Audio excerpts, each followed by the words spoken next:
Hollywood character with super-sized PDA traits, Tony Stark. What are Tony's PDA traits? Tony is hierarchy blind. He considers himself equal to presidents, superheroes, aliens, and demigods. If he's in a group, he's either leading it or disrupting it. He's extremely autodidactic. He has to teach himself because no one else has ever learned what Tony needs to learn in order to do the things that he needs to do. Tony has inconsistent support needs.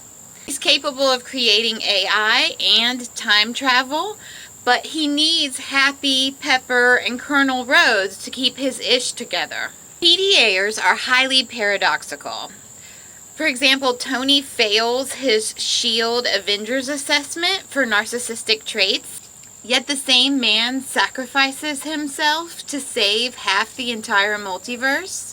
Tony desperately wants to be liked and is also highly disruptive to inefficient or toxic systems. He experiences intense guilt and regret, and Tony almost self-destructs several times. Highly demand avoidant and reactive to authority.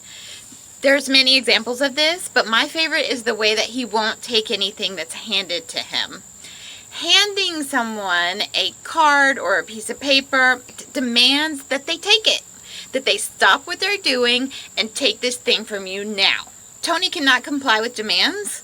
He pays Pepper or Happy to take objects on his behalf until such a time as he chooses to take that object from them. One of his safe people uses distraction, flattery, charm, and humor to maintain control. He surrounds himself with a chosen family, and he has a custom sense of justice and morality. Obviously, he likes role play and dress up. Tony has autistic traits and ADHD traits.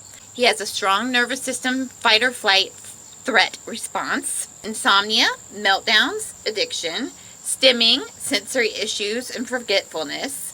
He escapes into sex, work, or booze. He's hyperverbal at times and at other times unable to communicate. He experiences burnout, loneliness, and an inability to find peer connections. He's considered blunt or rude, and he can be inappropriate. Like almost all stereotypical Hollywood autistics, Tony gets away with that level of inappropriateness because he's incredibly privileged. He gets away with levels of petulance, violence, and demand avoidance that most PDAers in real life could never. And he also is rewarded a lot for his PDA traits in a way that doesn't really happen for normal people. My experience of PDA is a lot different from Tony Stark's. I'm not a billionaire or genius, but I relate to him hard. If you do too and you want to know more about PDA, check out pda.org.uk or christyforbes.au for more information. You can also just search the PDA hashtags, pathological demand avoidance, persistent drive for autonomy, or PDA-er.